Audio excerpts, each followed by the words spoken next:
The smell hit me first as I stepped onto the porch of 17 Blackwood Lane. Not pizza, not the usual stale cigarette smoke or cat pee. This was thick, cloying perfume, like lilies dumped into cheap vodka, trying desperately to mask something sour underneath. The door stood ajar, maybe an inch, just enough darkness to feel like an invitation you instantly regret accepting. "Hello, pizza delivery for, the Observer." My voice sounded too loud, swallowed by the heavy stillness of the big old house.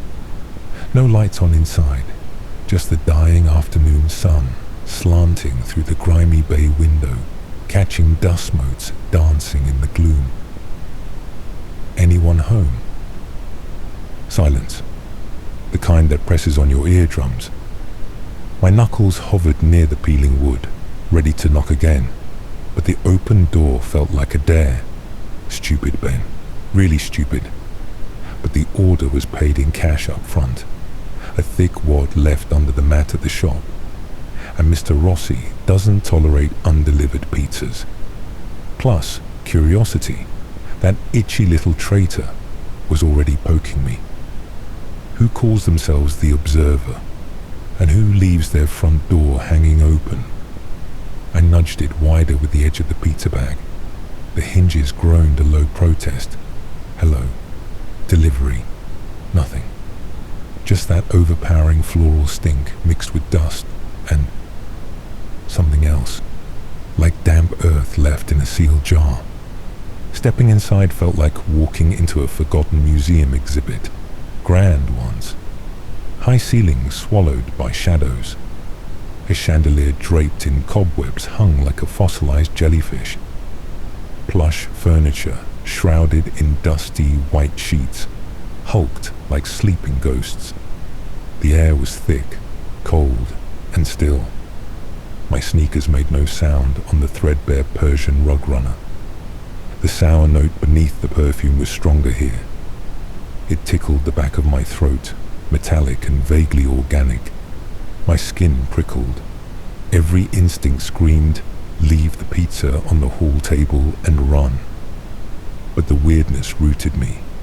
A stack of newspapers sat neatly piled against the wall, all dated from the same day. October 31st, 1987. Yellowed, brittle. Beside them, a glass display case held dozens of identical chipped ceramic owls, their blank eyes reflecting the dim light.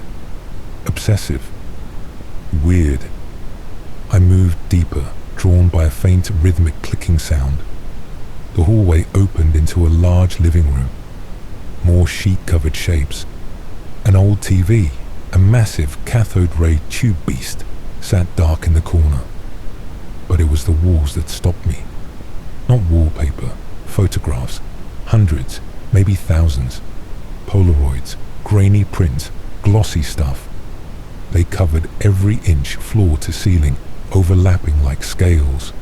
All of people, men, women, kids, smiling at birthday parties, frowning in school photos, caught unaware on streets. Strangers, just people, watching, observing. The clicking came from across the room. A grandfather clock, tall and skeletal, its pendulum swinging with agonizing slowness. Its face had no numbers, just 12 tiny, painted eyes where the hours should be, watching me. The sour, metallic smell was stronger here, almost a taste coating my tongue. My stomach churned, the warmth of the pizza bag against my leg suddenly repulsive. A doorway led to a kitchen, dingy linoleum cracked and yellowed. The air here shifted, colder, drier. The floral perfume vanished, utterly defeated by a new odor, sharp, chemical, like ammonia and freezer burn. And beneath it, unmasked now, that undeniable coppery tang of raw meat left out too long. The fridge hummed loudly in the corner, an old avocado green monstrosity. Its door was plastered with more photos, held by cheap magnets shaped like eyeballs. My hand hovered over the fridge handle. The cold radiating from it bit into my knuckles. This was the source, the heart of the wrongness. Just leave the pizza, I thought, on the counter, walk away. But the photos on the door, they were different. Closer shots, faces contorted in surprise and fear. One showed a woman mid-scream, her eyes wide with terror. My breath hitched. The clicking of the clock in the other room seemed louder, faster. Curiosity, that stupid, suicidal itch, won. With numb fingers, I grasped the cold metal handle and pulled. The light inside flickered once, bathing the shelves in a sickly yellow glow. The cold hit me like a physical blow, carrying the full force of that chemical meat smell. It wasn't food, not really. Shelves were crammed with glass jars, mason jars, pickle jars, jam jars, filled with murky liquid. Suspended in them, things that shouldn't be in jars. A pale, wrinkled finger, a cluster of teeth, roots still bloody. Something that looked disturbingly like an ear. Labels, handwritten in spidery script, adorned each jar. Mr. Henderson, left index. Mrs. Watson, molars, set of 4. Subject 7, Veronica. My throat closed. I couldn't look away. My gaze drifted down past the shelves of horrors to the bottom drawer, the big one, the meat drawer. It wasn't slid closed. It gaped open slightly. Don't open it. Run, run. My body didn't listen. Knees protesting, I bent down, my fingers, clumsy with cold and dread, hooked under the drawer's handle. It slid out smoothly, silently, on well-oiled runners. The cold intensified, misting the air before my face. Nestled inside, not on a tray, not wrapped, just resting on the bare, stained plastic of the drawer, was a head. A man's head, pale, waxy, short, salt and pepper hair neatly combed. Eyes wide open, clouded like frosted glass, staring blindly upwards. Lips slightly parted. No visible blood, just an unnaturally clean, sharp line where the neck ended. He looked surprised and familiar. I'd seen that face on the wall outside, in one of the hundreds of photos, smiling at a barbecue. The world tilted, the chemical smell, the cold, the impossible sight. It slammed into me.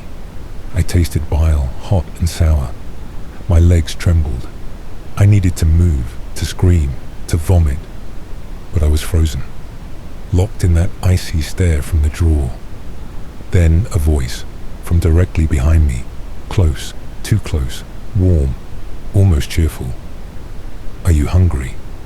It wasn't a shout, not a whisper, just a normal question, asked in a pleasant, slightly raspy baritone, like someone offering a cup of tea.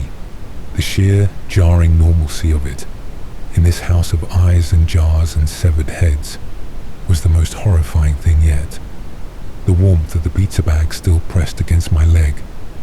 The scent of pepperoni and cheese, suddenly grotesque, mingled with the chemical freeze and the metallic decay. I didn't dare turn around. I couldn't.